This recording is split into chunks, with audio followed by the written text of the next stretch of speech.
children of Latin America come from varied racial stocks, speak an assortment of languages, and live in 20 different countries. We in North America, who will share a hemisphere with them in peace and cooperation, want to know how they are growing up. In the United States, we have educational problems peculiar to us. What are the problems peculiar to Latin America? Compulsory education is in the law books of most Latin American countries. But in many regions, notably in the vast agricultural tracts, universal schooling is an ideal not easily realized in practice. We all know that there are still regions in the United States which have that same problem. More of our southern neighbors are engaged in agriculture than in any other occupation. Therefore, a large proportion of the children are growing up to be farmers. The great problem for each country's authorities is how to take education to these youngsters. Partly for geographical reasons, the problem is more troublesome in Latin America than it has been in North America. There are economic reasons too. In the past, their basic agricultural economy hasn't produced sufficient funds to provide many schoolhouses, teachers, books, and equipment.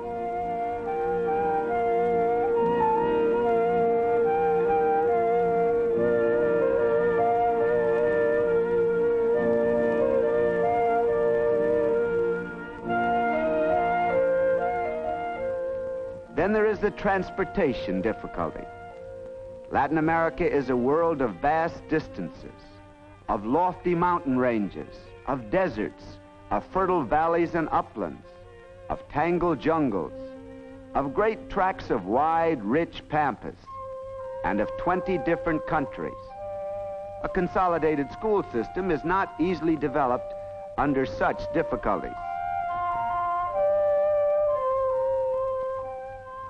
Latin American children learn, as have their ancestors for generations, at the side of their fathers in the field, or helping their mothers in the chores of family life, learning by doing. One season they come to the harvest for fun. The next season it's their job to help get the crops in on time. In this setting, no childish questions about going out to face the world ever arise. The world is right here, about them. And in some countries like Mexico, they go with their parents to the fiesta. And there they learn much of their religion, their cultural background, and their native dances. Things learned better by living them than from books.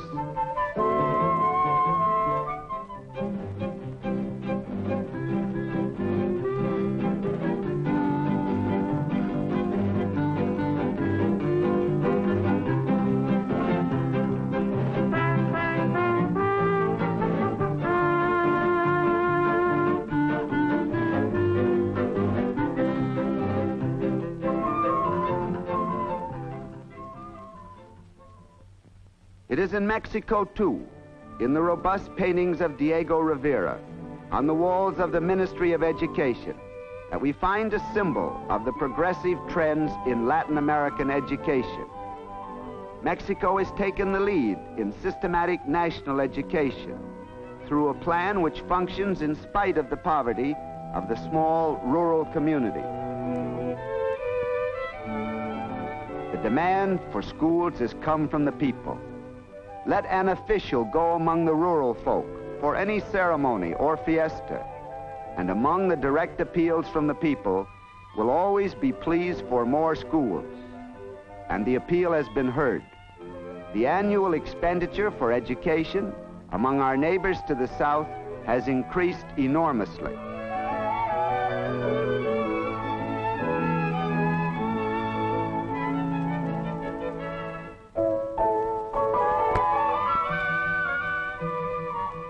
As we've seen, the first consideration must be for the country school.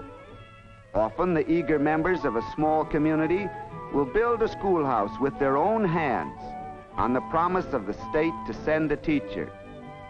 And while it is still true that some Latin American children have never seen the inside of a school, it will not be true for long. knowledge and desire for education are contagious. In these rural schools, the subjects taught still reflect the fact that most of these children will spend their lives on the land. We realize what the country schools will mean to Latin American life when we see teachers taking special courses in public health. For the teacher can't do much about training the minds of her charges until she first builds strong, healthy bodies. Today, the teachers are bringing their lessons in cleanliness and disease control into the schools. They teach their children how to recognize and deal with common ailments. They teach disease prevention and the rudiments of nutrition and personal hygiene. Thus, the way is paved for substantial medical aid, along with ordinary schooling in the rural regions of Latin America, for the free clinics which circulate through the interior, and others which have been established in the larger villages.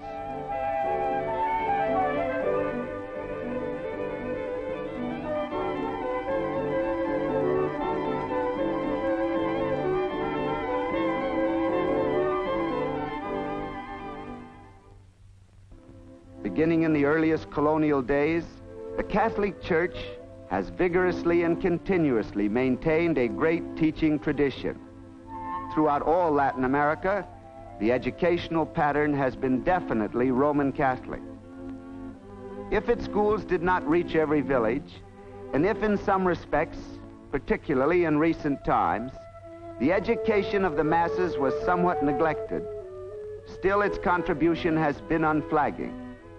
Today in such schools, not only religion, literature, and languages are taught, but science and the arts.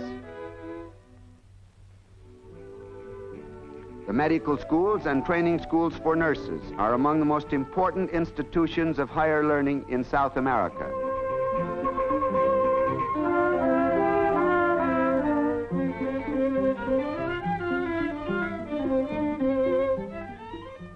In the laboratories and operating rooms, modern methods are equipping an army of Latin American doctors for work among their own people. In this progressive development, North American physicians and foundations have played an important part. Although most university work down here is in the fields of medicine, law, and theology, and though the students specialize in their chosen subjects rather more closely than we do, they still find time for their own cultural interest. It is traditional for educated persons to develop their talents as poets and artists and men of letters. What changes will take place in their education as our neighbors shift from the plow to the assembly line, for their industrial activities are daily becoming more important.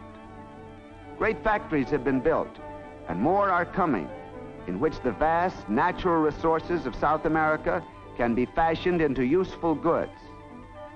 Artisans and technicians who operate the machinery of mass production will need different training from that given to men who work in the fields and on cattle ranges.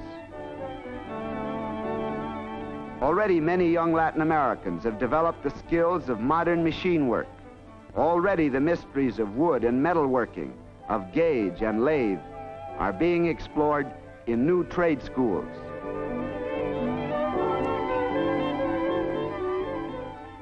And at the same time, thousands of others are being trained in clerical work and the science of management. In new business schools, the future accountants and distribution experts, the plant managers and office chiefs are hard at work. The newest equipment is at their disposal. The newest teaching devices are employed.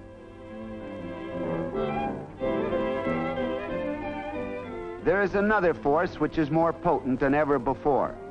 Millions in the Caribbean, in Mexico, in Central and South America are taking great interest in the United States. They have always known much more about us than we have about them.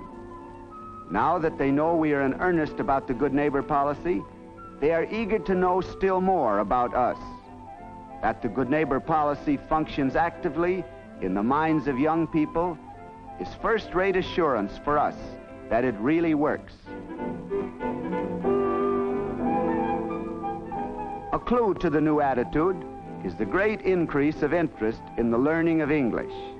Many adults who studied French and German when they were at school are joining clubs where they can learn to read and write English. As Latin Americans see the temporary eclipse of European civilization, to which they have traditionally looked for cultural ties, they seek to find new ties with us. Let us not fail them. Let us also seek the elements in their culture which can enrich our own.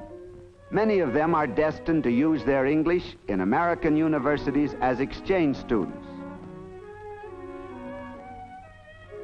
While the Latin American countries extend their basic educational facilities, they are also organizing schools for special training. Music and the arts are now studied under masters who have lived and worked in their native environment and who can relate the modern idiom to the artistic traditions of Latin America.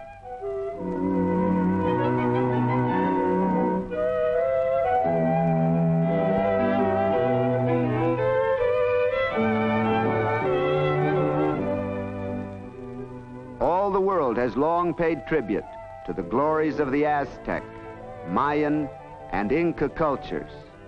Today, young people are borrowing strength and vigor from these amazing creative forces to find the new style that will express their own time and their own civilization.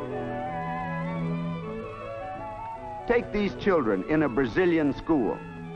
Their ancestors came from Portuguese castles, cities, and farms, or from the banks of the Amazon, or from the shores of Africa. Latin American children, like ours in the United States, have fallen heir to a new, vigorous, youthful culture derived from many races. They are Americans. These children are moving toward a future that is also ours. For as they grow toward manhood and womanhood, all of us in this hemisphere, men, women, and children, are moving toward new wisdom, new strength, new unity.